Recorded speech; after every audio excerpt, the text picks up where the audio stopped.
And hello and welcome to the World Map Podcast, episode 5. But really it's episode 6 because we did an episode 0. Just saying. What? How does that Yeah. work?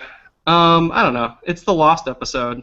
Except it's really not because it's in the RSS feed if you're subscribed. So hi, I'm Josh, and joining me as always is my friend slash co-host slash guy who is addicted to retro gaming, according to that NES T-shirt he's wearing. If you're joining us right here on the live video stream of the World Map Podcast, Clark, how's it going? Going pretty good, sir. And returning after a couple week hiatus, joining us. This guy's wearing a Ninja Turtles T-shirt, man. Yeah. Hey, Nick, how's it going, man? Going pretty good. You were gone in Florida. I think you did a little snorkeling and a little bit of Disney Worlding.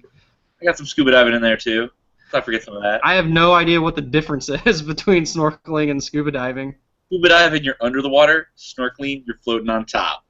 Oh, well, that sounds a lot more lame. Okay, well, and joining us for the first time, special co-host this week, Paul. How's it going, bud? What's up? And is that glad to finally get on here. I know it took a few weeks. Yeah, welcome. Is that a Quailman T-shirt you have on? It is. I feel a little left out right now. We've got Nintendo, Ninja Turtles, and Quailman, and I'm wearing the polo shirt. I need But to. in your defense, you're the only guy that can get extra cool. It's true. I got the Oakleys on this week. You can pop your collar. Oh, I could just do the show with the collar popped. Yeah, that's a good idea. Although I don't know. A, it makes me look kind of douchey, and B, half the people listen to this show on audio. It will help you out with Call of Duty. You gotta get that Call of Duty thing. Yeah. Well, if I ever played Call of Duty, yeah, that would be helpful. Well, for those of you joining us on audio, this is already a great episode. We're off to a good start.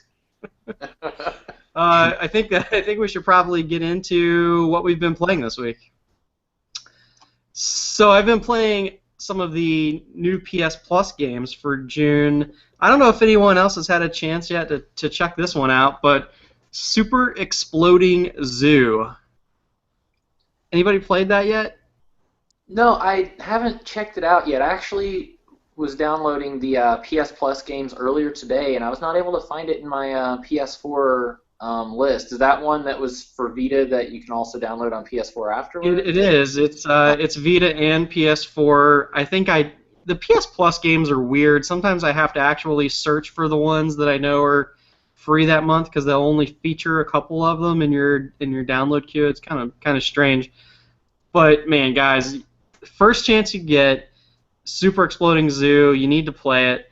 It is an amazing game. It is. I did not expect it to be this good. I don't know. I was kind of like, oh great, another indie puzzle game with some kind of quirky art style to it, which I like. But as of late, some of them on PS Plus have been better than others. I was a little skeptical. But this game, it's developed and self-published by UK indie studio Honey Slug, which we talked about Hohokum last week. So if you're kind of thinking Hohokum is interesting, these are the same folks who worked on this game. And Razor Sharp Studios and Polygon Hearts actually were brought on to help Honey Slug out with the code. This is a puzzle game with a really great art style. It just has some really fun sound effects. It's really easy to grasp what the different characters in the game do and how to play it. But it has a good steady challenge ramp up to it. It gets more difficult as you go along and just crazier and more fun. I've not seen a puzzle game quite like this before. Some concepts that are just very interesting that I've not witnessed before. I haven't even booted it up on my PS4 yet because it's just the perfect PS Vita game because it fits that screen size just right. It's kind of jump in and play a few stages. It's really good. So what the game is you're in a zoo. For some reason, all of the animals also are bombs. They all have little fuses coming out of their head, and they can explode. You can get different skins for the animals, but the basic animal types are penguins who do nothing but walk around and blow up when they walk into something. You have gators who can help you cross water, monkeys who can jump over vines and push levers. You've got rhinos who can launch themselves into enemies for extra damage. Llamas and lions who can stand up on platforms to either slow enemies down almost in a tower defense kind of way, or to spit at enemies to do damage. And you also have meerkats who can find certain spots to dig in the ground and pop up on the other side of barriers that are sort of blocking your way. And you have an egg in the middle of each stage, and these aliens are constantly walking towards the egg. Again, it's almost kind of a tower defense thing, but there aren't really waves. They're just a set number of aliens who start walking toward the egg, and your job is to gather enough animals who can run into or do some other type of damage to the aliens to blow them up before they get to your egg. So the challenge comes in, and sometimes the animals that you need to gather are behind barriers and whatnot. If you run out of animals at any given time, game over. So you have to make sure you've always gathered one more animal than you're about to use to blow something up with. Amazing, amazing game. I love it. It does have a lot of bugs early on, which we've talked about as being a trend. It takes forever to load this game, so go make yourself a sandwich when you power it up the first time. I think the PS4 load time is a little bit better than the Vita. There also is some crashing that I experienced whenever I quit out to the hub world or try to sync a cloud save, or if I try to path too many animals, because you can pause the game and send a bunch of animals orders to go to different spots on the map and then like kind of resume the gameplay. Sometimes that would crash my game. And then as I've actually unlocked a lot of stuff in this game, I'm pretty close to 100%ing it, but it does have a trophy glitch, so that's not going to happen anytime soon. There's a stage where you have to let the mothership alien spawn like 40 baby aliens, and the level isn't actually long enough for that to occur, so it's impossible to get that trophy right now. The game also, it doesn't have any online multiplayer, which is kind of a bummer, especially since it does have multiplayer trophies, but they're going to be via ad hoc mode or local co-op only. And there are a few little animation quirks, but I did have a chance to talk today before the show to Honey Slug's producer and co-founder Mark Inman, as well as Razor Sharp Studios founder Anthony Bowler. Both of them told me that a patch is coming probably toward the end of this week. So if you're thinking about starting Super Exploding Zoo, I might recommend maybe next weekend you jump into it. It's supposed to reduce the load times by 66% and fix some of those glitched trophies. And I was kind of down on these bugs at first because we've seen this trend lately of so many broken games coming out. But the devs told me basically that this is just no problem they could have saw coming, because a development server, no matter what you do, can't really emulate a real-world scenario once the game's out in the wild, and it's looking for that connectivity that's required from pretty much all games nowadays for either DRM or to sync cloud saves and that kind of thing. So really that's what's happening. He said Sony QA would have certainly not let them launch the game if anyone knew those bugs were there at launch. So again, it was really cool of them to reach out with the info, so thanks to Mark and Anthony for doing that. But at the end of the day, I gotta say Super Exploding Zoo may be one of the top 5 best games on PlayStation Vita when it's all said and done. So get into it. I'm the only one on this show now who's not playing Mario Kart 8. I think I saw all 3 of you have been playing Mario Kart 8. So you guys want to talk about that a little bit? Maybe Nick, you can kick us off. Oh yeah, sure. Mario Kart 8, that 200cc they really added, is probably the fastest, most fun Mario Kart experience I've had since the 64. Because as anybody who's played Mario Kart since the 64 Mario Kart, the speed has just gone downhill, and it feels slower and slower, and the tracks feel wider and wider. But on 200cc, you got to use the brake again for the first time since I can ever remember, and it's pretty sweet. The new levels, though, I don't think any of them are bad, but there's not a lot that really stick out as just fantastic. There's 1 or 2 that I really enjoy, one of the F-Zero levels, things like that. But overall, I mean, I've been enjoying Mario Kart, especially when you get a group of friends together. Just they have that online voice chat. Nintendo really needs to catch up on that. Well, there's a little bit of online voice chat, when you're not actually playing, like in the little menus. Like 30 seconds between the games. Okay. That seems really weird to me that they still don't have that. Like, Yeah. doesn't make me want to buy a Nintendo system, but I don't know. Yeah, it's definitely the 200cc. I think is the huge thing that really just makes it a good game. Like I remember I was trying to play these new levels and I was doing on 150cc, and I had trouble getting back into the game. I just had rage and frustration. You know, you have all the blue shells and all the bullshit. Hated it. I put it on 200cc and played a few of the earlier levels and just started going through that. And it felt like a whole new game. Like it really does. It makes it feel fun. Like I wasn't getting that much out of the other modes, but like when you put on 200cc, I had so much fun. Like the frustration just kind of went away. Right. Yeah, I would say I personally find the non-200cc difficulties or speeds fun as well, but for a very different reason. But what I've noticed is 200cc, you have to play the game very differently than you play it on any of the other speeds. The strategies are different. The way the different items and shells will affect you in the game is very different. And so I find that it's almost like the mechanics are different, even though it's really the same thing, just faster. And so I think it does appeal to a group. It definitely will appeal to the group of people who find the core game a bit more boring or too similar to the previous iterations. Mm-hmm. Yeah. What about some of those new maps?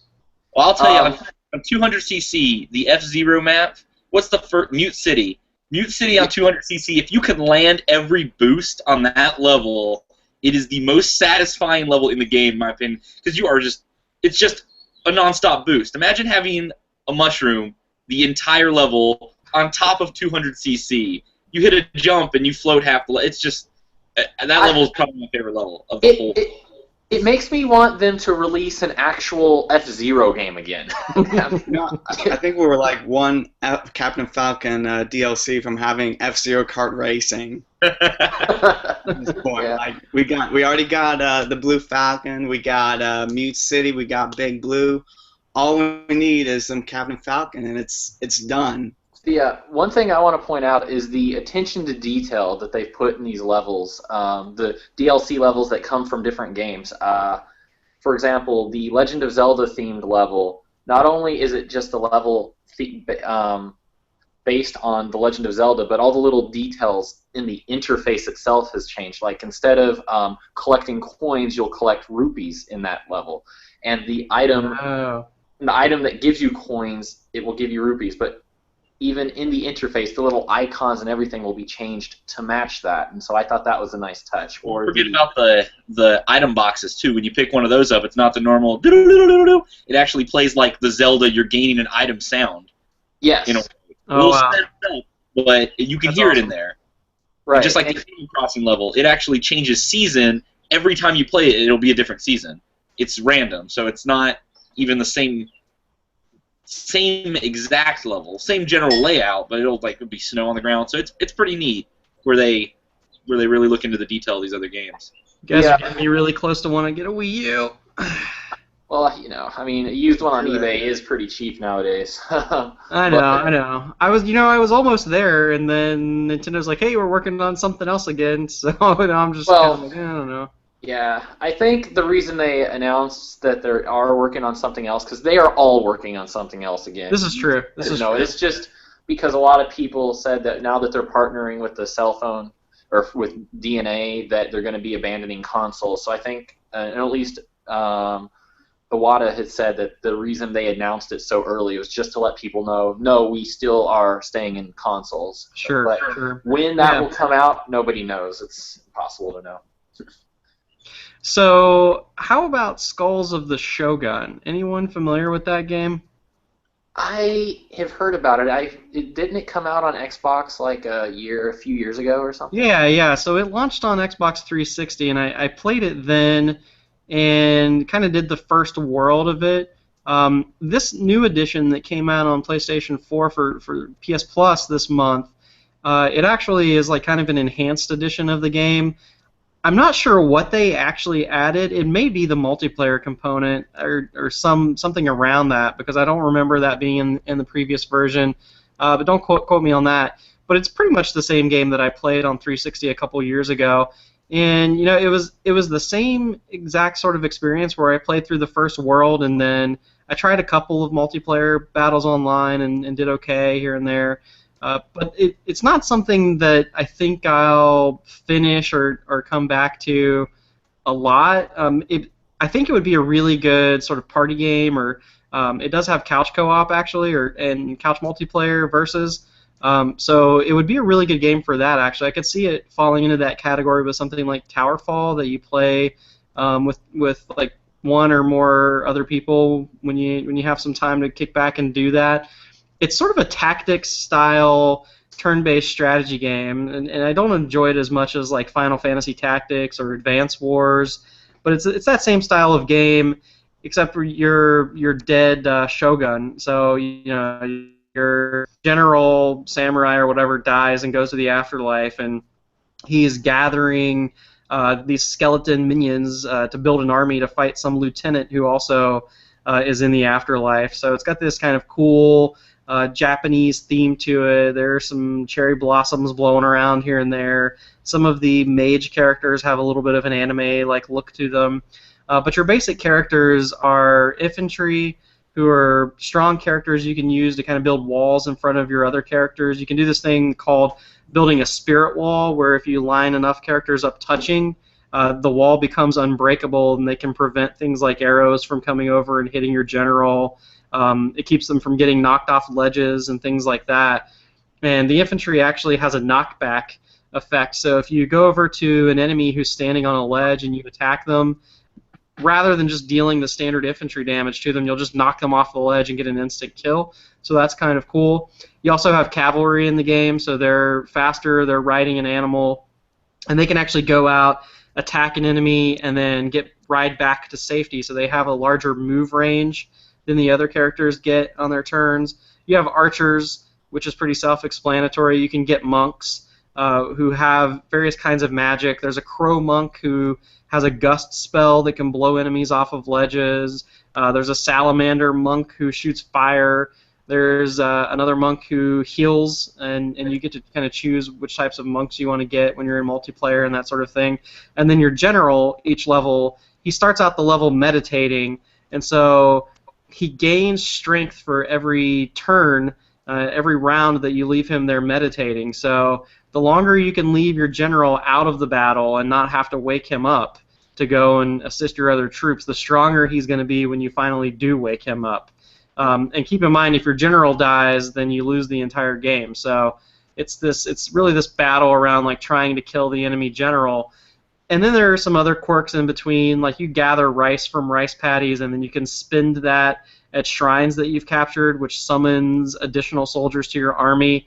And when you defeat enemies, their skull lays on the ground, and you can actually eat their skull, and it gives you this sort of flying, circling undead skull floating around your head, and it increases your HP. And then also, if you eat 3 enemy skulls, that character becomes a demon and becomes way more powerful, and also gets 2 turns per round. So there are some interesting things about this game. It's pretty fun, but I just found it to be a little slow, not enough variety in the unit types and strategies that you could apply to the battles to hold my attention for a long time, but I certainly found the game to be interesting, and I think it was a pretty good game.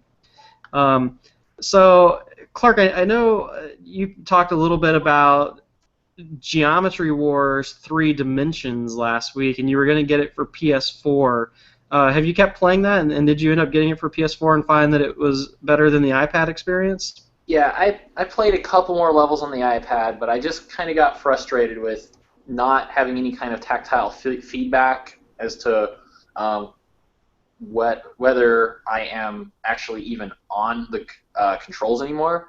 And so I did end up getting it for the PS4, and I was a lot better coming through a sound system, the music in that game, than it is from an iPad speaker. The music is like 20% of the game right there. And then also the dual stick controls just make the game so much better. The controls are really tight, and it really is like playing the old Xbox 360 one, but with newer levels. And I also found out that the PS4 version has multiplayer, both local multiplayer, but also online multiplayer. A modern game that has both, which is very interesting. Yeah, we talked about that. That's great that you found one that does. Yeah, so I don't know. I think it's just a really great experience. But I don't have too much more to say about the actual game itself that I didn't say last week. Excellent, cool.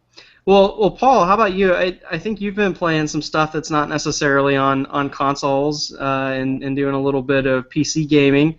So how's that going for you? Oh, it's been awesome.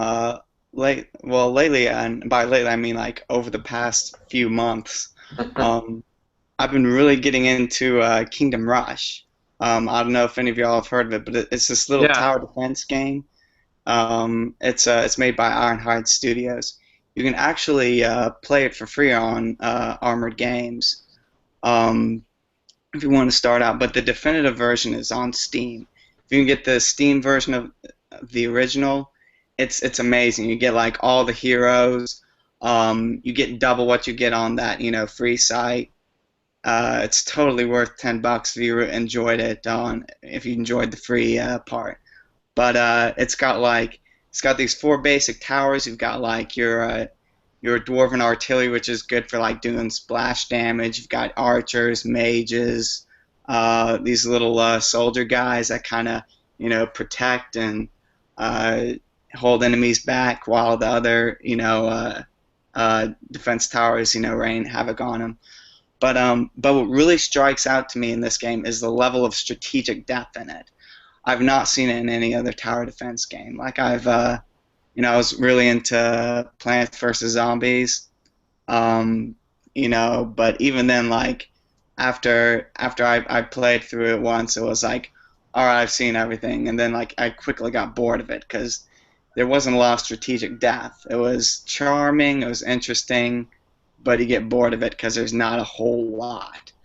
But with that game, there's so much that I started playing it, a few years ago, just for free, and then later I got the Steam one, but it took me months just to beat the last level on the Steam version, just because it's so difficult and you have to know so much about all the game's mechanics, like how every tower can be used in the most optimal way, like everything, like it forces you to learn and understand the game, and it provides a lot of good challenge. So if you're into tower defense games at all, I highly recommend it. It's probably it's the best one I've played. Yeah, I would agree with you. I haven't really done much in terms of tower defense in quite a while, but I had Kingdom Rush on the iPhone at some point, and I'm not sure how that version matches up in terms of the one that you've been playing on Steam. I know it was probably one of the earlier original versions, but I found that same level of depth that you're talking about, where building one wrong type of tower out of order in some of the late stages could result in failure really quickly. Yeah.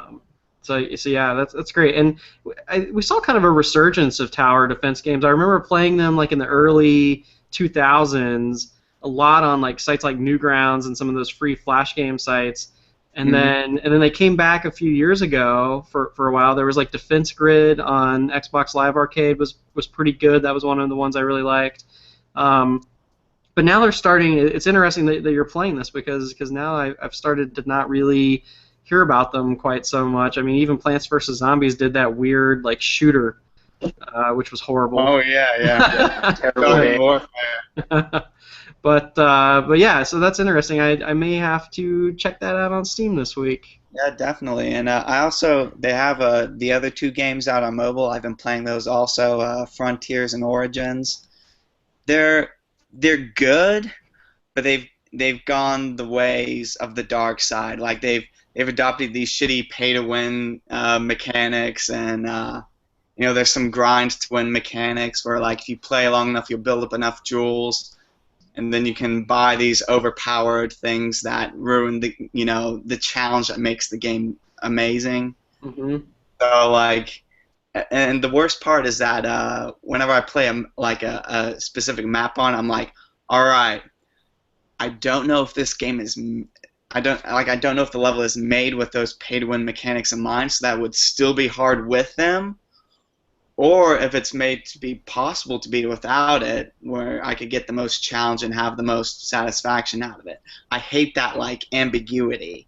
Mm-hmm. Mm-hmm. So I feel that way about Hearthstone a lot.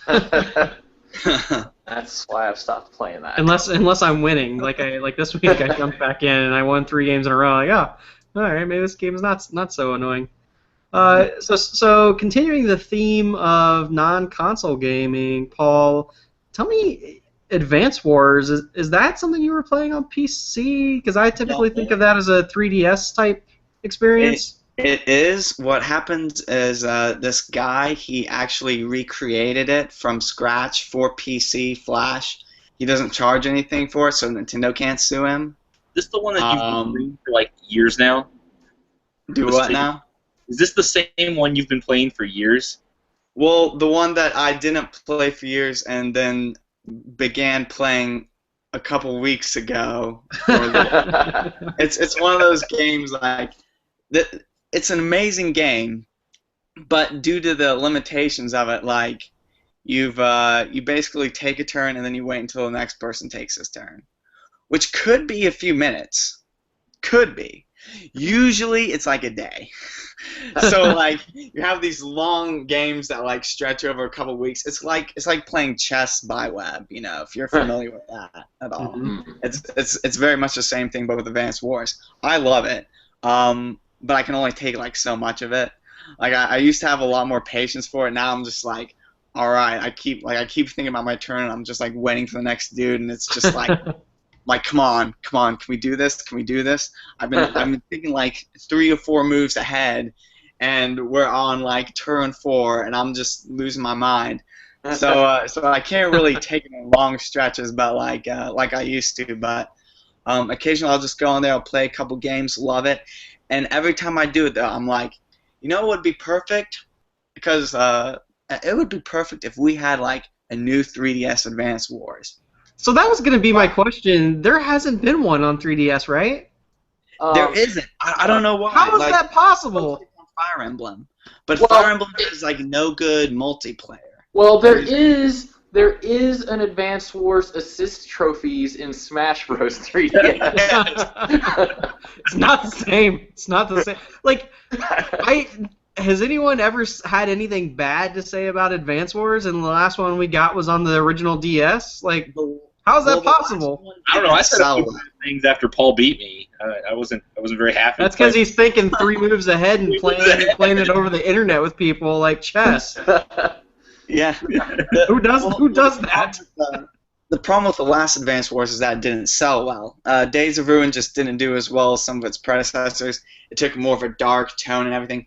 Yeah, but they the changed the art strategy style. and everything in that game was a huge improvement. Like, it was so much better than the others. Like, in all the others, like, the winning strategy was, like, building a bunch of infantry, having them die, getting the charge, blah, blah, blah.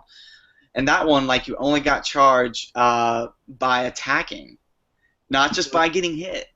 You got more of a charge to your CO bar if you were getting hit in that previous game. So, like, there's, like, all these little details, and they adjusted the prices for, like, the infantry and mechs so that both are usable in different situations. It's not like in the early ones, it was almost always better to go with infantry. Occasionally you'd see a mech or two, but it was almost always best to go with infantry just because they were cheaper. But they adjusted the prices, made it so that it was more ambiguous, made it so that there were more options. The units they made have other in that strategies game viable. are better balanced than in any other Advance Wars game. Yeah. It was the best. But the online was kind of like the online for the DS in general was garbage. Like you'd have to have like it'd have to be like particular security settings and all this other nonsense. And so this whole time I've been like, so I tried doing with it. I couldn't really deal with it. and I'm like, all right, I need a new 3DS Advance Wars so I can play it online with a good internet. I remember sitting in the dorm room like hallways in college playing original DS Mario Kart and things like that. And yeah, the internet sucked on. Let me plant this seed though, and hopefully Nintendo is listening. If somebody get Nintendo on the phone right now, because imagine this: we haven't had Advance Wars on 3DS yet. And to be honest, I don't know how much of a fan I was on the DS of having the aircraft up on the top screen and the rest of the battle going on down on the bottom screen. But we know Nintendo is working with DNA to do these mobile games. Advance Wars on tablets. That would be a great idea. That sounds like a good. You heard it here first, Nintendo. Copyright World Map Podcast 2015. Trademark Advance Wars iPad. Thank you. You're welcome. Going along that tablet iOS kind of theme, Clark, I think you had gotten into Summoner Wars, which I know as a board game. Yeah, it is a board game, which, just a little side note, a new core set has been released where it takes all the original 16 factions and mixes them together so that there are 8 new factions that are just kind of hybrids between 2 of the previous ones, and that changes the strategy because in a way that is very different than what you had to have played before. And just a little side note for something that's available in the board game version, so you should buy that. But anyway, no, there actually is an iPad or iPhone version. I'm not sure if it's on Android because I don't have an Android phone, so I'm sure Nick can check that out later. Wars is on Android. Oh, I don't know if the new release is coming out, but I do know the original release of Summoner Wars on the phone is on. The app version. It's a little sad in that it doesn't have a lot of the new content that's been coming out on the board game. But aside from that, it's a very faithful recreation of the board game, and it has turn-based online play, which is very good, and you can set the time to where you can have to finish a match within half an hour or give like a 7-day time limit and stuff, and it's just been my way of getting my board game fix on the go because that's the board game I've been into lately.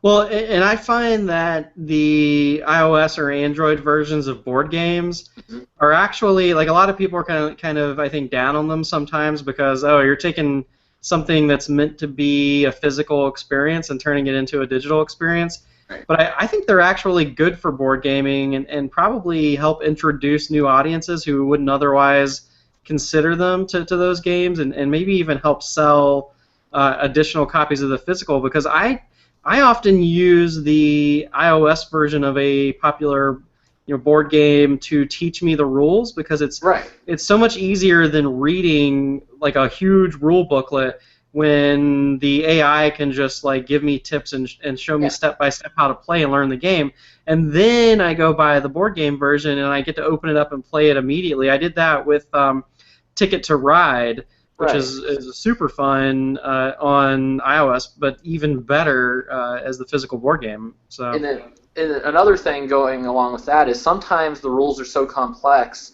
that if you just read it and play it the physical copy, you may be playing it wrong and not even know it, but you can't make illegal moves in the app versions, and so it's very good for helping you learn the rules as well. But another thing is the physical versions of these games cost a lot of money, and it's a lot of investment in order to get one of those. So I think getting a 99-cent or even free download app version just to try it and see if you like it is very good because it removes the uncertainty that you get. It's almost like a demo for the real thing. But not only that, some of the people I used to play board games with when I was younger, namely my brothers, I don't live near them, and I can't set up a physical board and play with them remotely. I guess I could and set up Skype and a bunch of cameras and maybe get like little robotic arms and stuff so that they can control the pieces manually. But aside from the fact that I'm not rich enough to do that, yeah, I can't really. If I could, though, I would. Just actually, that does sound pretty awesome. We got to try that. Goal. Yes. What about, I know, so we briefly talked about the House of Wolves expansion for Destiny a couple weeks ago when that came out, but you guys hadn't had a chance to get into the Trials of Osiris yet, and I think we were going to circle back to that. And Nick, have you had a chance to do that yet? Yeah, from where I was off in Florida, I didn't get a chance to really, go into this expansion very much until I got back. So this past week, I've really gotten into it. And I don't know what Clark said about it. I mean, Prison of Elders, it's pretty neat. I think he said something about it being a complete game now, which I agree. There's plenty of stuff in it to call it a full game. But the Trials of Osiris, it's probably, if you like PvP sets, it's probably the best mode in the entire game, because it takes the classic skirmish where it's a 3v3 where you're allowed to revive your teammates.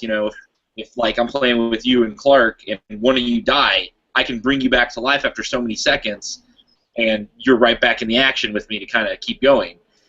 In the traditional skirmish, you die, you can just respawn though. What I like about Osiris is it really brings like a nail-biting kind of heat to the battle where it's like who's going to win. And there's been situations where my whole team is dead and the other 3 people come at me. By the way, I forgot to mention, it's an elimination-only mode. So the only way to win the round, other than run the clock, is to kill every single person on the opposite team.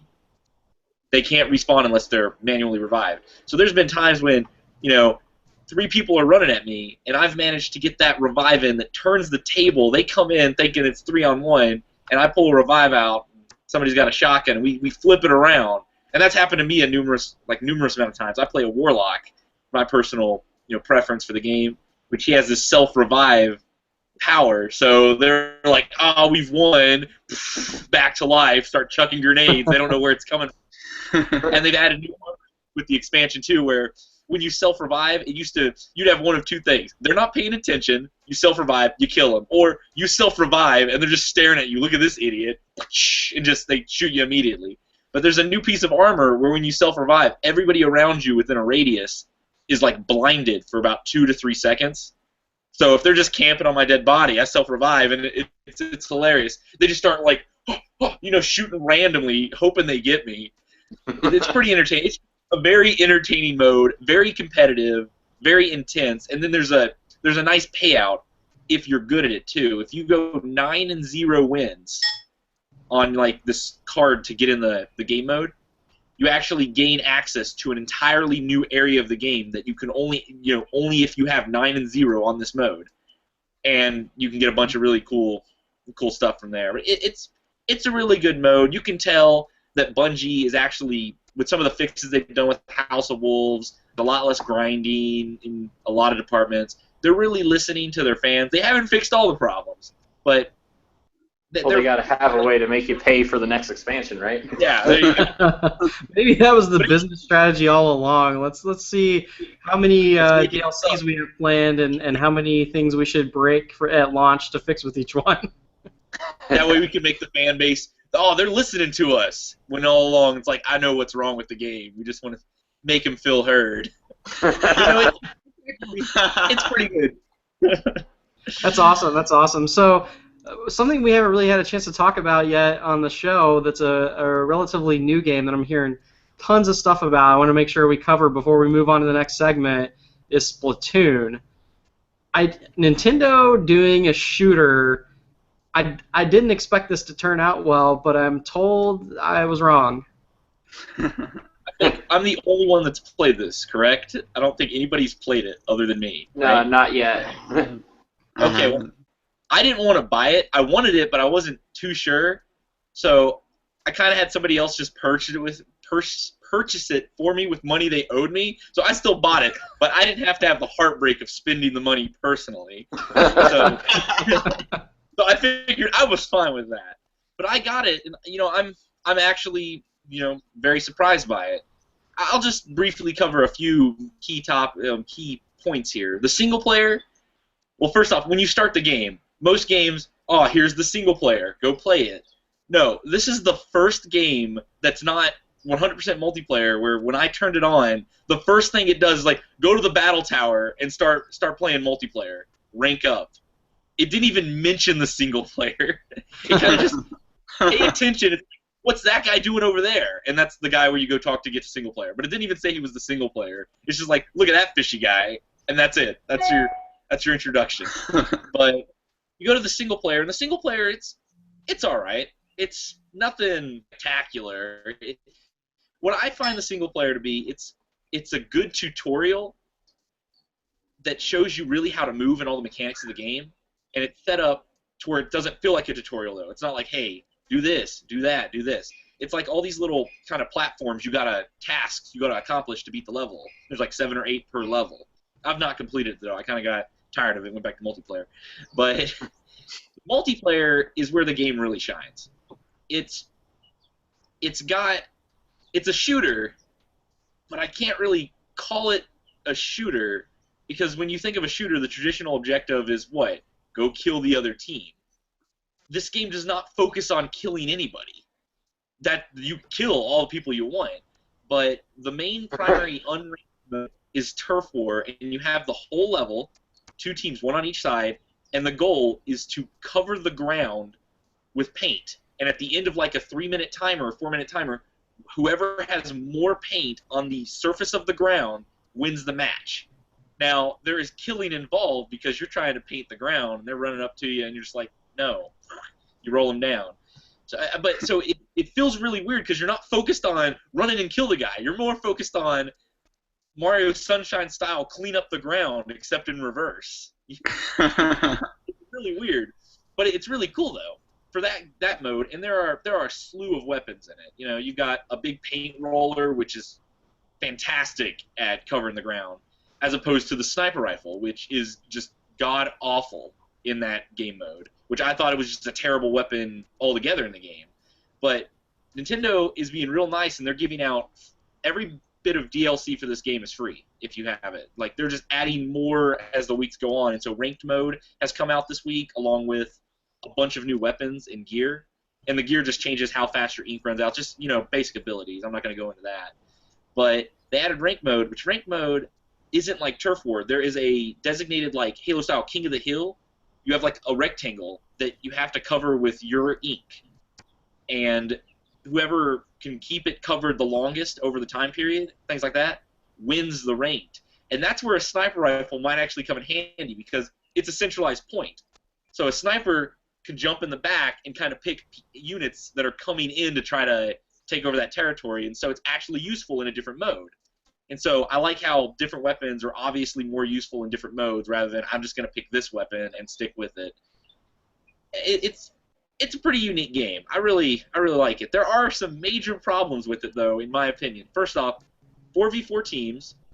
It's a strategic-ish type game. You know, hey, there's a lot of area. Let's try to loop around. You want to communicate, which blows my mind that there is zero communication, voice chat, anything in this game. Absolutely none. I'm sensing a trend here. Like everything we've talked about with Nintendo so far, we've complained about the lack of voice chat. They just put voice chat in there, it'd be gold. So I mean, if you play with friends and put on Skype, it's phenomenally better. But if you're just playing with 3 other strangers, you're just like, what's that idiot doing? Come on, go around, do this. Why are you doing that? So I wish there was voice chat. That's a huge negative, a major negative. And then I feel like there should be there's only like about 2-3 major game modes, and there's a local game mode that isn't actually like an online game mode for some reason that I think should be. So I think there needs to be a bit more game modes, but Nintendo's announced by September there's going to be some more game modes, and they're already adding more levels by the week. We've got about 2 more levels that we didn't have last week. So I like where it's going, and I wouldn't say it's worth $60. A $30 game, I would like it for that. But if you con somebody into buying it for you, then it's okay. Well, they spent my money, so I'm still out $60. I don't want to know if I want to know the backstory there because it sounds like one of those things I don't want to know. Well, if all the DLC is free though, instead of paid like most games, at some point maybe it will be worth the $60. That's a good point. You're getting a lot of free content. I'll keep you updated on the new DLCs. I'm just happy that Nintendo found a use for Super Mario Sunshine mechanics that doesn't suck. Hey, I actually liked that game. Good sir. And that is why you are incorrect, good sir. Well, all right, so we've talked a lot about what we've been playing this week. I think it's about time we should move on to talk about what we're excited about in the segment we call I'm So Excited. So I just got to throw this out there, but I was at the movies, and we'll talk about what I saw a little bit later, but I saw the Star Wars Episode 7, The Force Awakens trailer in IMAX 3D. And I am not, we talked about this when we talked about VR and everything previously on the show. I'm not a 3D guy per se, but man, it brought a tear to my eye to see like the X-Wing in the foreground and the crashed Star Destroyer in the background and really like get this 3D image of X-Wings flying and the Millennium Falcon, and I don't really have anything else to say about it except I really wish it was December. I set up a Fandango alert this week to let me know when any theater within 50 miles is going to let people start ordering tickets for the premiere of Episode 7. I need to see that as soon as possible, please. And then, speaking of trailers, the Fallout 4 trailer was revealed this week. I think I'm a little surprised that it wasn't an E3 trailer reveal. And we talked about, we all kind of knew that Fallout 4 was coming and that we were pretty excited about it. But the trailer dropped this week, and by the way, it dropped after they put up like a site with a countdown timer on it, and then when the timer ended, then the trailer was there. So they did this great little marketing push for Fallout 4. But did you guys see the trailer at all? I think it looks. Yes, I did. I was a little confused about the dog. It definitely focused on the dog a lot. But what was I playing? I don't think you're going to play as the dog. I mean, he's always been kind of just a party member previously, like in Fallout 3 when you had Dog Meat, who the first playthrough in the game I actually didn't even meet. Well, I just thought it was interesting because there was so much of a heavy focus on the dog himself. So, you think that was just some way to generate buzz, like get people talking about because it has a dog in it? I mean, we saw Call of Duty do that a couple of years ago. Like, you put a dog on something and automatically you get all these clicks. Well, the reason I liked it so much was because of all the great dog-related puns on Twitter that came shortly thereafter. Yeah, I don't know. I mean, you guys know I was more excited about Fallout 4 coming around the corner than a lot of people, I think. But then, Nick, you said that you thought the trailer was really good. I was a little underwhelmed. I don't think it showed me enough different about what's going to be happening in this Boston-based Fallout 4 game as opposed to what I did in Fallout 3 when it was based in the DC area. It kind of looked like the same game to me, just prettier. I mean, I know it's the same franchise, but I felt like they needed to show a little something as to where they've innovated.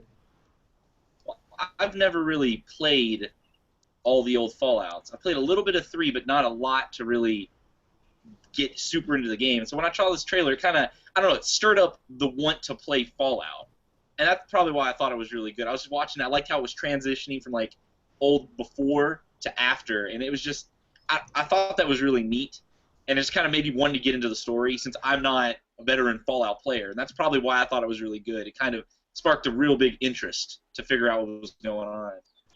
Yeah, and typically the stories are pretty standalone because you're usually playing a vault dweller who comes out of the vault at some point after the nuclear holocaust, and last time it was from, I think, Vault 101 in DC, and I think maybe this is going to be like Vault 110 or 111 or something I saw. So essentially, the backstory on the Fallout games is people were selling these like Fallout shelter type vaults that had like full environments inside of them. Think kind of like Biodome, where people would be able to survive until the fallout of nuclear warfare across the world is sort of subsided a little bit, and then you always emerge and go on whatever adventures in these wastelands there are to go on. So I think you'll be fine jumping in at this point in Fallout 4. I'm still extremely excited. I just thought the trailer, while interesting, it didn't make me less excited, but it didn't make me more excited either. Well, I kind of find that interesting, the difference in how you reacted versus the way Nick reacted, because in my opinion, people who are already Fallout 4 or Fallout fans that really liked Fallout 3 will get Fallout 4 whether or not this trailer impressed them. So Yeah. I think the fact that it's impressing someone who was not really a Fallout fan before or played it, that's kind of probably where the marketing was going. That's a in great my point. opinion. Yeah. So moving on to other things we're excited about. Did you guys hear? It sounds like Lucas is finally coming back to Smash Bros. Overrated character. They just need to leave him out. Back that up, all right? Most requested character in my book. But I'm really excited for Lucas. I liked him infinitely better than Ness. He was much stronger. He was quirkier. I was a huge fan of Lucas, and when they announced him a few months ago and showed that little trailer, you could ask Paul here. I was giddy with joy. Overpowered clone character is all I gotta say. Yeah, I was super excited when I first saw it, just because like I loved going against Nick. I always loved that. I always enjoyed going against Lucas and having fun with that. So I'm happy we finally get to revive that little rivalry for the old time battles. Yeah. So what about this Force 4.1 thing? I don't know anything about this. Okay. Well, Earth Defense Force is a really cheesy Japanese action game series. There are a few games that did come over to the West on some of the earlier systems. And was it on N64? No, I don't think. I think it was a PS2. Okay. I think I may have played that one. Yeah, and there was an Xbox version, but this is actually basically finally coming to the U.S. is the Japanese version of Earth Defense 4, or Earth Defense Force 2025 is what it was known outside of Japan. And essentially, it doesn't have the best controls, but the controls are pretty good in the Earth Defense Force series. The graphics were not usually the best, and if you look at any aspect of the game individually, some may consider it pretty mediocre, but it's just overwhelmingly fun to be this little guy just shooting rockets and machine guns at giant monsters, ants, and bugs that are attacking your city en masse. And think about basically any of those mid-90s alien invasion spoof movies where they were kind of spoofing older 1950s alien invasion movies, and it's a game that looks like that, and I just find that overwhelmingly fun. And so I'm kind of excited about this. Is that really what platform? What platform is that coming over on? PS4 and Vita, actually. Oh, wow, so, that's sold. Yeah, exactly. Do you know the release date on that? It's going to be later this year. I don't remember exactly when. I think it was fall. Cool. But it was announced fairly recently that it was coming over, so I'm kind of excited. Nice. Well, I think I hear the news motorcycle incoming. Yep, there it is. So we talked about Fallout 4 a little bit. Strangely enough, and I wasn't super surprised by this news, but part of that announcement, or shortly thereafter, we were told that Fallout 4 not going to be developed for Xbox 360 or PlayStation 3, so nothing last gen there, no last gen versions of that game, despite what's obviously a huge install base and still pretty active community there. But is this finally it? Are we finally have we moved on to officially current gen for PS4 and Xbox One, and the 360 and PS3 are going to start seeing less and less support, you think? Yes. I think they will start seeing less support, but I still think that there's going to be a healthy community of players that still play them, and a lot of games still produced for them. What I think it is big AAA titles will probably be not produced for them as often, because the install base on the PS4 and the Xbox One is now high enough, and I'm not sure if the cost of developing one of these really huge, expensive games will be justified by the amount of people buying. But I'd say, like, for example, the annual sports titles and things like that, for years to come, will still be coming out on the 360 and PS3. Yeah, we saw. I mean, it took a long time for the PlayStation 2 to die. I remember Madden still coming out on the PS2 for, it must have been 3-4 years after the PS3 was launched. My guess is, given history, that Sony will continue to support the PlayStation 3 longer than Microsoft will the One. I think the only reason, or I'm sorry, the 360. I think Maybe the One. I mean, have they ever really supported it? But I think if the Xbox One had an initial better launch, that probably they would have already backed off of the 360 a little more anyway. If you think about the generation before that, Microsoft kicked the Xbox to the curve Really? When the 360 launched. It wasn't supported for very long at all. And Sony continued to support the PS2 well into the PS3's life. But I don't know. It's interesting to see that. And then you also have to think about the PlayStation Plus and Games with Gold. Both companies are continuing to support the previous generation's consoles through those initiatives as well. And as a matter of fact, a quick shout out on that note. Call of Juarez Gunslinger was one of the PS Plus games this month on PS3. It made me long for last gen just a little bit because that game is so good. I played that on 360, so definitely give that a try if you have a PS3. But I just think it's interesting. Fallout 4 is kind of the first really big title, I think, that we've heard third party that's not going to be kind of backwards compatible made there. So. Well, you got to think too that Fallout 4 is they're probably trying to push the limits of it, and the old gen systems can't keep up, and they don't want to anger the old gen fan base by giving them an incomplete game or less of a game than the people on the new gen.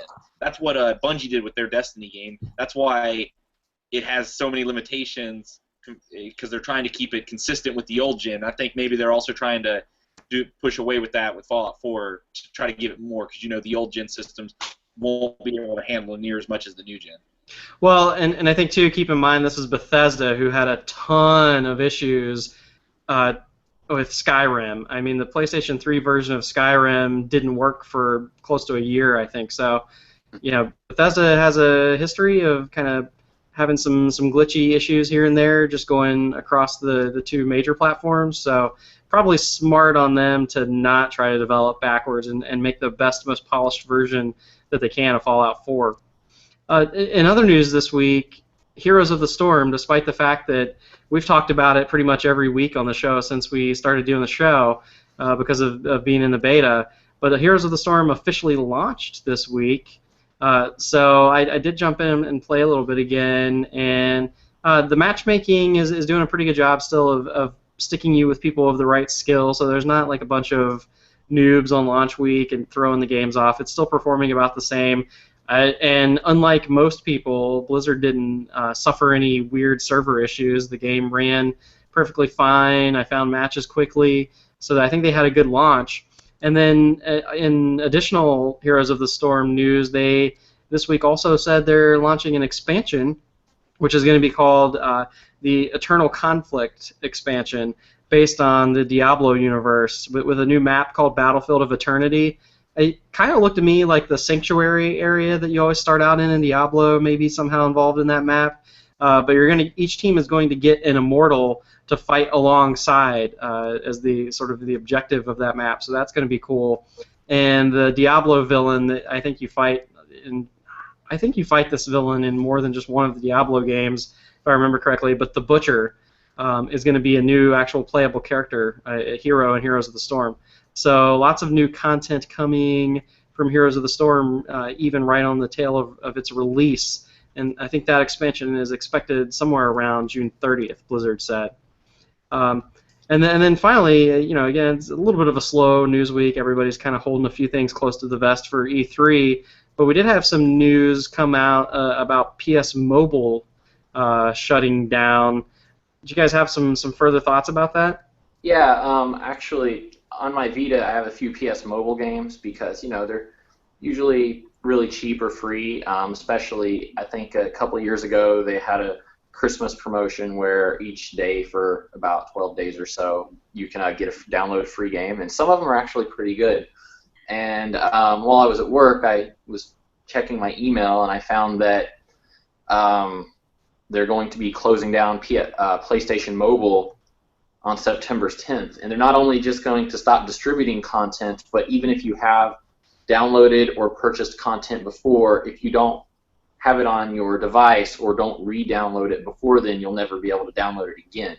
So I thought that was kind of a interesting thing. I understand why they're doing it. PS Mobile was not really so successful in what they were trying to do with bridging the PlayStation brand and their mobile brand, but it's still kind of a little bit of a sad thing to see the ability to download certain games that you may or may not have already had go, especially if your device fails.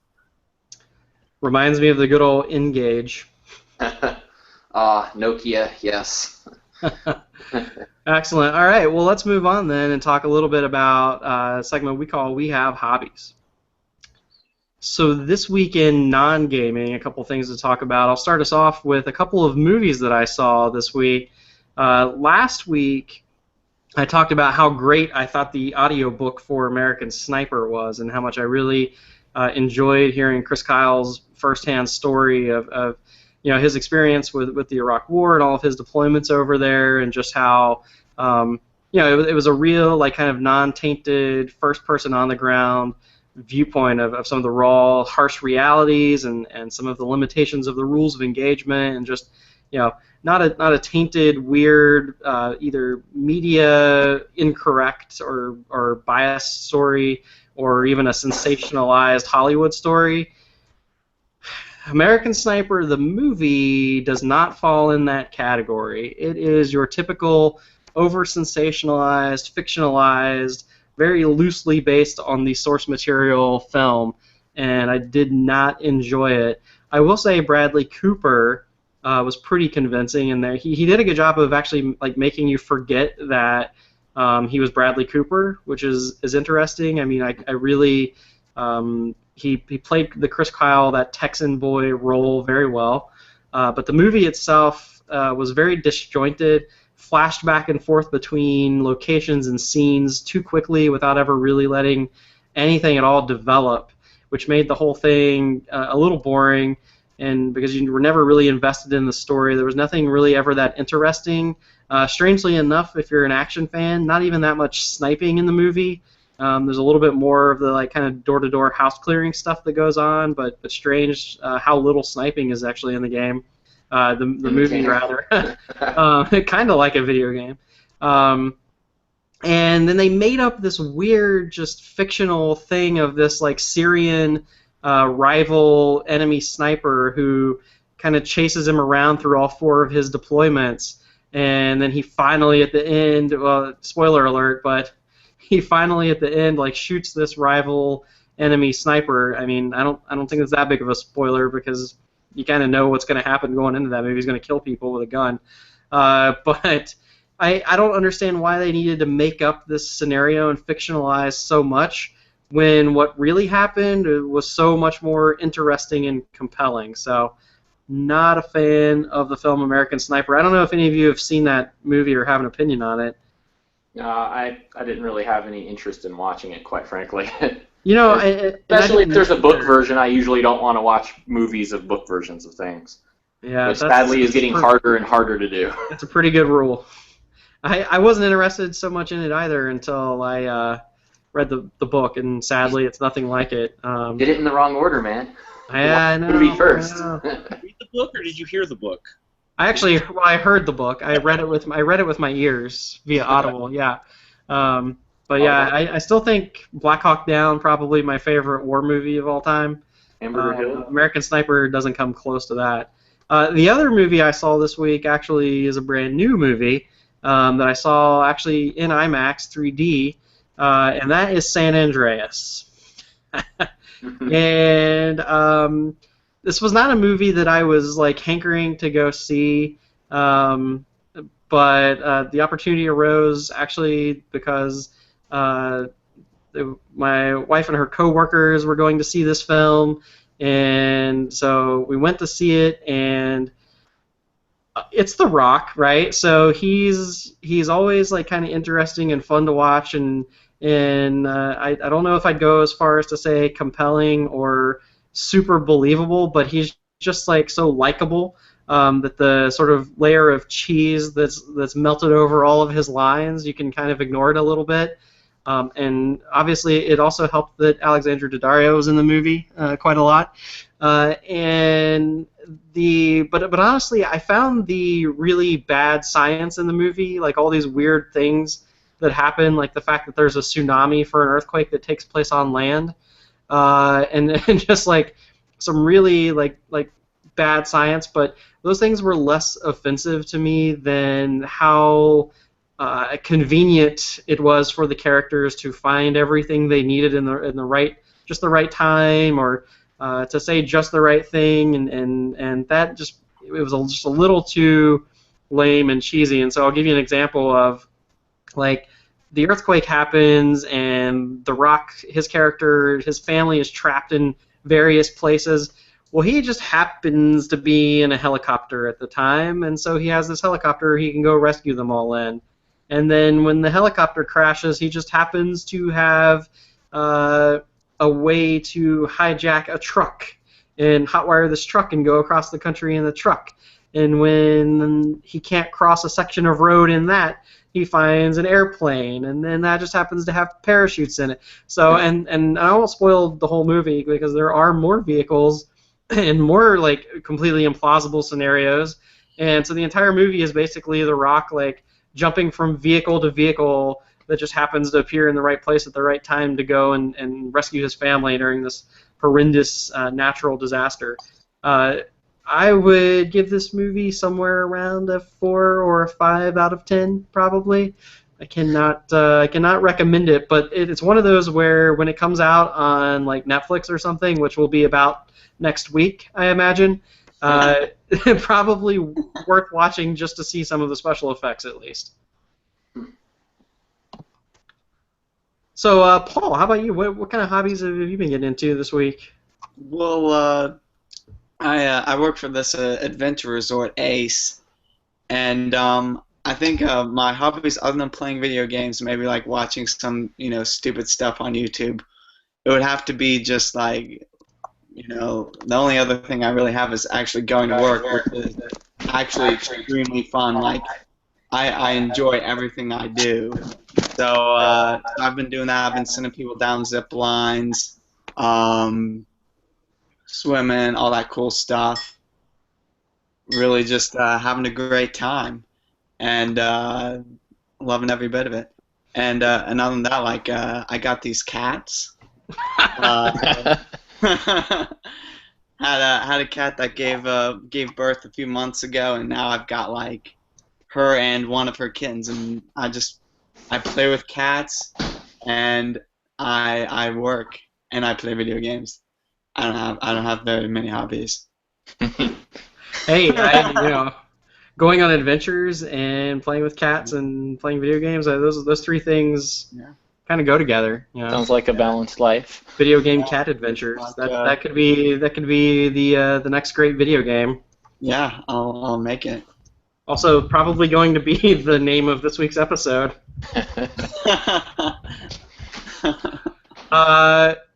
What about comic books? Anybody been checking out any comic books or anything lately? Well, actually, this past weekend I went with my wife to the Grand Comics Fest in Brooklyn, which I did not know about. She actually let me know about it, and it's basically it was a free event, and essentially had a lot of kind of independent comic book developers there that are from the Brooklyn area and such. And so we just went there, and I planned on just looking at a few things, and we ended up spending like $80 on indie comics, and so that was pretty cool. Can't go wrong there. What did you pick up? Well, she was the one that did most of the picking up of the comics. I was just kind of there enjoying the artwork in the things she was purchasing. But something by Artichoke, which is a independent company owned by Antonio Romero, called Sketches and Streams. Here's the cover for those looking via video live. And it's, I don't know, just a lot of really interesting stuff that I myself don't really understand, but still looks cool regardless. Awesome. That's awesome.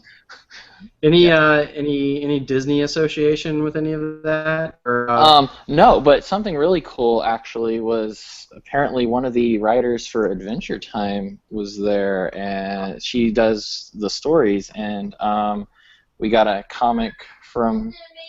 Yeah, she just did a miniseries. She's not a show writer. She wrote for one of the miniseries, and we got. She's 3 of 6. Okay, I'm getting this information live. Coming to us live is our producer, Elena. Indeed. Yeah, she did a miniseries. We've got a reporter in the field. And here it is, Adventure Time. Marceline Gone Adrift. It is number 3 of 6 of that series. And yeah, if you like Adventure Time, you'll definitely like these as well. So we actually got to talk to her, and she even signed it for us, and so that was really cool. Nice. Were there any video game cats in those Adventure Times? No, not that I know of. Unfortunately, fortunately not. I think probably the last thing, though, and certainly not least, Nick, you were in Florida, which is very close to Disney. Anything interesting happen while you were there? Did you meet Mickey Mouse and get him to sign anything, or maybe your shirt? Way back. No, actually, the most. I mean, I went to. We actually had Mickey Mouse on the show last week. Yeah, I was actually gonna say, if nothing else, maybe you have some recordings of him. Yeah, it was either him or Kiefer Sutherland. I'm not sure. Whichever one sucks at playing Snake. But really, though, I went to Disney World and all that good stuff. But something really cool, since we were talking about Star Wars earlier, I happened to have went on Star Wars weekend at Disney Hollywood Studios. You son of a bitch.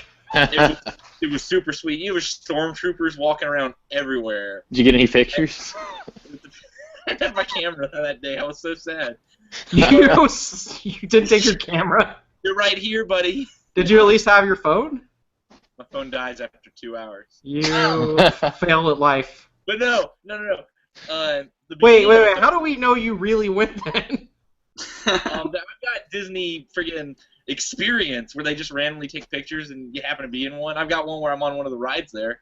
No, I've got 3 where I'm on some of the rides there. But none with stormtroopers. No, there's a stormtrooper in the background of one of the pictures. Not us. Whatever. Anyway, it's really cool because at the start of the park when they open it up, there's got to be like 4 or 5 dozen stormtroopers just marching their way in. And then as you enter, there were these 2 stormtroopers elevated on these platforms that are like telling you, hey, obey and crap like that. It was pretty cool, but one of the coolest sections of it for the Star Wars fan, there was this big round table where they had a bunch of the actors from either the movies or the Clone Wars cartoon come in and just talk to everyone, and you get their signatures and all that, which, no, I didn't get their signatures because the line was like 4 hours, and I felt like I had better things to do. And they didn't have any of the actors I wanted. You did not have better things to do. You need to dedicate yourself. Take your camera. I want you to go back, and I don't want you to come back until you have pictures and signatures. I'll give you a picture. But no, it was really cool. You guys know Warwick Davis? Not personally. Oh, he's the guy. Oh yeah, sure. The guy that plays the Ewoks. Yeah. Or Ewoks. He's been playing since like the original. He was there. That guy's hilarious. He was just telling all kinds of jokes. But he was the only one I knew the name of because I could never remember the name of these. Most of the characters that were there, the actual actors, were kind of the side note characters. None of the big heavy hitters that I'm terrible with their names though. But it was a pretty cool experience. The main actors must be busy doing something. I can't remember what it might be, but maybe filming a movie. I don't know. Movie coming out sometime. But it was pretty cool. Yeah, when is that again? December, is it? Oh yeah, December, right. Yeah, thanks for reminding me.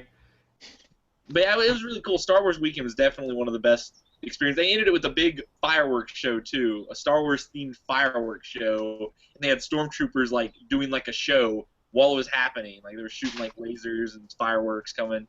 But it was pretty sweet. It was the experience. That's why I was gone from the cast a few weeks ago. Well, before I start a segment on how much I hate Nick, let's go on and see if we can dole out any good advice today. So, anybody have any advice for us? I have some good advice. Whenever you're there at Star Wars Weekend, you bring a camera. I didn't know it was Star Wars Weekend. I was like, I'm going to go to Hollywood Studios today. I don't need a camera because it's just a bunch of shows. I walk in there, I was like, hey, there's stormtroopers here. What's going on? And they give us like I've got the pamphlet. There's my proof. I've got the pamphlet where they marked it down, and it's from Disney World, Hollywood Studios. That's Star Wars Weekend, meet all the cast. I tried to get a picture, I tried to pay for a picture with R2-D2, but I swear they got him on like rockets or something. I couldn't keep up with him. He's like booking it. He was faster than a sprint. He had like a V8 engine in there or something. He was just zooming around the park, and you just couldn't get to him. I couldn't see anybody getting pictures with him. But that's some good advice, Josh. Actually, I'm Clark, not Josh, in this. Both. For the audio people. The audio people, they can't prove a thing. Well, it's because no one has any pictures because they forget their camera.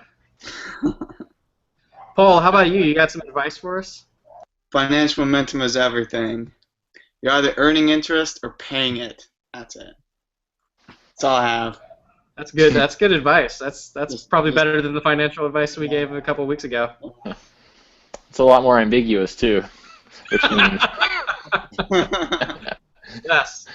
Well, I think the show's a little long today, but we definitely had a great show and got to talk about some really cool games and other things that we've been doing. I just wanted to, before we say our farewells, let everyone know how they can help us promote the show and make it better. Obviously, continue to give us 5-star reviews and subscribe on iTunes or Stitcher or whatever platform you use to watch the show. Also on YouTube, obviously the live show happens every Sunday afternoon on a live Google Hangout on air. You can participate in that, watch the show live, ask us questions via the live Q&A, or you can catch the video on YouTube after the show. It gets archived there, and you can find all the links for that on our website. Or you can listen to the fully produced and edited audio version of the show, like I mentioned, on iTunes, on Stitcher, or with the show notes embedded there on our website, worldmapcast.com. Continue to email us discussion topics, feedback, and questions to worldmapcast@gmail.com. And probably the most important thing you can do is go out there and tell at least one friend to download and subscribe to the show and like us and give us a review. Tweet about us with the hashtag #TheWorldMap and give us some love out there. Let's continue to grow the show. We're seeing the subscribers start to tick up there and gain some momentum, so that's great. And thanks to everyone who's been either watching or listening for your support. Again, you can find us online, worldmapcast.com, iTunes, Stitcher, YouTube. And myself, Josh, you can find me online on Twitter. I'm at Joshua DeLong. On PS4, I'm ThunderHokey. On Battle.net, I am James Sorius.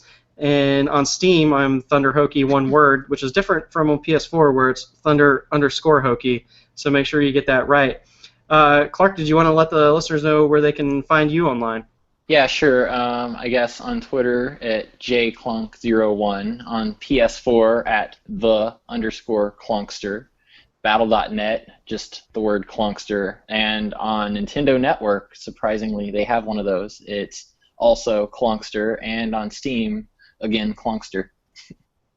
Awesome. Nick, how about you? Yeah. I'm going to make it pretty easy here. I don't have a Twitter. PS4, Battle.net, and Steam, it's NickmanZ666, and then Nintendo Network ID is just Nickman. I finally nailed it. Being an original Nintendo Wii U owner launch, I got to get the name I wanted. I thought maybe Nintendo was just filtering out the 666. Whoa. He's been trying to get Nickman as his username since Windows 98. On something. Man Z, and it's just they're never there. You have to throw some numbers in there. And Paul, how about you? I'm McLovin 1987 on Steam, McLovin on Nintendo Network, and that's about it. And I don't have McLovin in life. McLovin. It started out as a nickname people gave me in the military. They give you all kinds of stupid nicknames, but I loved it, so I made it my own. Very nice, very nice. Well, thanks everybody for listening this week, and until next time, we are Pop and Smoke.